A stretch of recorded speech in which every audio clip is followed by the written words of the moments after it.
Have you ever thought how different your life might have been if only you had known certain truths a little earlier? There's one realization that has made even the most stoic 70-year-olds break down in tears. They spent decades giving their precious time and energy to the wrong things. And yet, there's something incredibly powerful, almost sacred, about the clarity that often comes in your 60s, 70s, or even your 80s. It's as if the background noise of life begins to fade, and you finally hear what your soul has been whispering all along: what truly matters, what brings lasting peace, and what simply isn't worth holding on to anymore. If you're listening to this right now, I want you to know this. Truly know it. It's not too late. You haven't missed your moment. In fact, this may be the most important chapter of your life. In this video, I'm going to walk you through 5 powerful life lessons, the kind that wise older adults often come to realize only after years of giving, chasing, surviving, and finally pausing long enough to reflect. These lessons won't just help you live longer. They'll help you live better, with more clarity, more joy, and more meaning than ever before. But be warned, one of these lessons hits so hard, it makes many people stop the video, cry, and then write something deeply personal in the comments. When you get to that part, I invite you to do the same. Leave a comment below and tell us what shifted inside you. And if this message resonates with you already, please take a second to like this video, subscribe, and share it with someone you love. Because what you're about to hear might just change everything. Now, let's begin with lesson number 1. Lesson number 1. Your time and energy are your most valuable currencies. You're probably not spending your money as carelessly as you did in your 20s. But what about your time? What about your energy, the mental, emotional, and physical fuel that quietly runs everything in your life? You may not realize it yet, but you're trading those two currencies every single day, often without noticing. You're giving them away in conversations you don't enjoy, commitments you no longer care about, and distractions that leave you feeling emptier than before. That's why I have to ask, are you truly aware of where your time and energy are going, or are you just spending by habit? One elderly man once told me, "I lived 75 years, but I only truly started living once I realized I had the right to say no." That moment of awareness changed everything for him, and it can for you too. Time and energy are finite, irreplaceable, and once you begin to guard them like treasures, you start designing your life, not just reacting to it. You'll find yourself choosing conversations that uplift you, activities that nourish your spirit, and people who respect your presence. I've seen this again and again in my 10+ years working with older adults. The most peaceful ones aren't those who did the most, but those who chose most wisely. You don't need to fill your calendar to feel worthy. You need to protect your peace. If you've ever felt like the day ends and you don't even remember what mattered, comment, "I'm ready to reclaim my time," below. You're not alone, and you're not too late. Now that we've reset how you think about time, let's shift to something just as essential: your health. Because without it, no amount of time will ever feel like enough. Lesson number 2. Health is a daily choice, not a given. They say we don't appreciate something until it's gone, and health might be the clearest example of that truth. In your younger years, you wake up, walk around, eat what you want, go to bed late, and your body keeps up. But at some point, often quietly, things change. You feel slower, stiffer, more tired for no clear reason. And that's when it hits you. Health was never promised, it was earned, daily.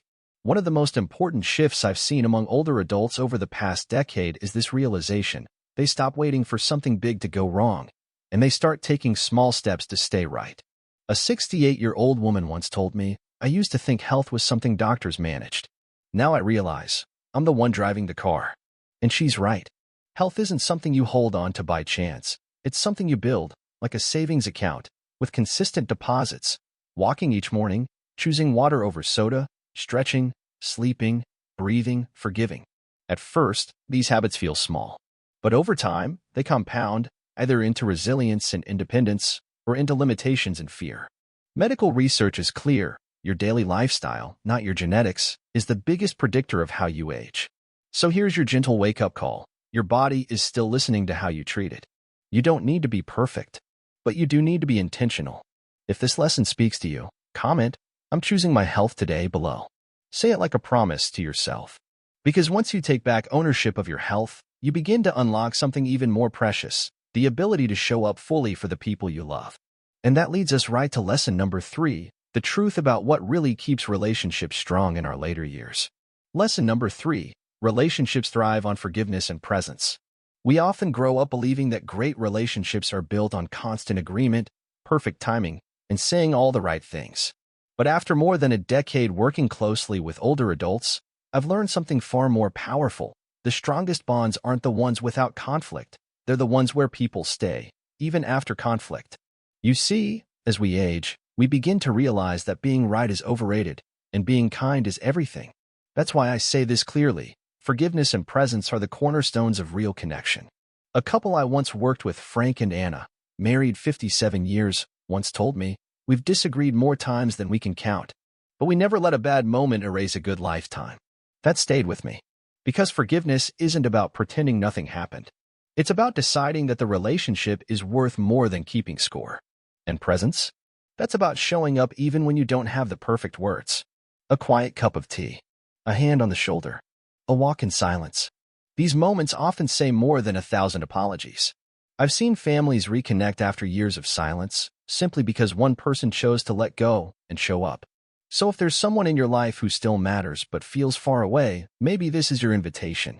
Comment below with "I choose connection over perfection" if this resonates. Let it be the first step in healing what matters most. And as we move into the next part of this journey, lesson number 4, I want to share something many overlook. Joy doesn't just appear in old age. You have to grow it. Daily. Deliberately. And yes, even during hard seasons. Lesson number 4. Joy must be actively cultivated. When we're young, joy seems to find us easily: new places, new people, new beginnings. But something shifts as we grow older. The novelty fades. The pace slows. And one day, you might wake up and ask, when was the last time I truly felt joy? Here's the truth I've come to understand after years of working with seniors. Joy doesn't just happen. It must be planted, watered, and protected, like a garden. It doesn't mean pretending life is perfect. It means choosing to notice, to savor, to reach for small sparks of beauty even on ordinary days. I remember Doris, 76, who once told me, "I promised myself I'd learn something new every month after I retired." One month she baked sourdough bread. Another she painted birds on old teacups. She wasn't chasing happiness, she was creating it. And that's the secret. The happiest people I've met in later life aren't those with the most luck. They're the ones who practice joy intentionally. Studies in positive aging consistently show that gratitude, curiosity, and engagement are stronger predictors of well-being than wealth or even health. So light a candle. Learn a dance. Take 5 minutes to sit under a tree. The world is still full of wonder, but now it waits for you to invite it in. If you're choosing to cultivate joy in this season of life, comment, "I plant joy daily," below. Let's inspire each other. Because while joy won't erase the pain, it gives you the strength to carry it with grace. And now, let's talk about something many fear, but few truly master: letting go. Not as a loss, but as a quiet, courageous act of freedom. Welcome to lesson number 5. Lesson number 5. Letting go gracefully is a strength, not a loss. Letting go is one of the hardest things we're ever asked to do. Not just of objects or places, but of roles we once held, expectations we clung to, and even versions of ourselves that no longer fit. But here's what I've learned after over a decade walking alongside older adults. Letting go isn't weakness, it's wisdom in motion. In fact, I've come to believe that knowing what to release is just as important as knowing what to hold. Take Eugene, 82, who once told me about selling the house where he raised his children with his late wife. It broke his heart. For months, he avoided even packing a single photo. But one day, he said, "I realized the memories weren't in the walls. They were in me." That moment changed everything. He moved closer to his grandkids, joined a small book club, and started something he hadn't done in years, laughing freely. Letting go doesn't mean you failed. It means you're clearing space for peace, for new beginnings, for the version of you that still wants to grow.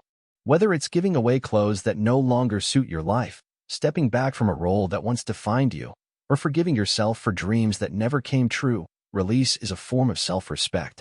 Emotional resilience, studies show, has more to do with your ability to adapt than anything else. So if this speaks to your soul today, comment, "I choose peace over control," below. Because surrender isn't giving up. It's finally choosing yourself. And now, before we wrap up, I want to share one more truth, one that many overlook, but that I believe with all my heart. There's still time to rewrite your story. Let me show you how in this final reflection. As we come to the end of this journey, I want to invite you to pause for a moment, not just to reflect, but to truly feel. Which of these lessons spoke to your heart the loudest? Was it the realization that time and energy are your true wealth? That health is your responsibility, Not a guarantee? That forgiveness can heal more than silence ever could? Or maybe it was the quiet reminder that joy doesn't arrive, you grow it. That letting go doesn't take something from you, but give something back. Whatever it was, don't let it pass like another passing thought. Let it land. Let it change something. In my experience working with older adults, the most remarkable transformations didn't come from learning new things, but from finally accepting old truths and living by them. And that's the beauty of this season of life. You're no longer rushing to prove something. You're finally free to live with intention, to love more deeply, and to walk lighter. If one of these lessons resonated with you today, I invite you to write it down in the comments, share what shifted inside you, and how you want to live differently moving forward. Your words might be exactly what someone else needs to read right now. And if this video touched your life, please like it, subscribe to the channel, and share it with someone you care about. Because these aren't just lessons, they're invitations to reclaim your power, your peace, and your presence. Aging is not about fading away. It's about rising into who you truly are. And sometimes, that journey begins not in your 20s or 30s, but right now. Thank you for being here. I'll see you in the next video.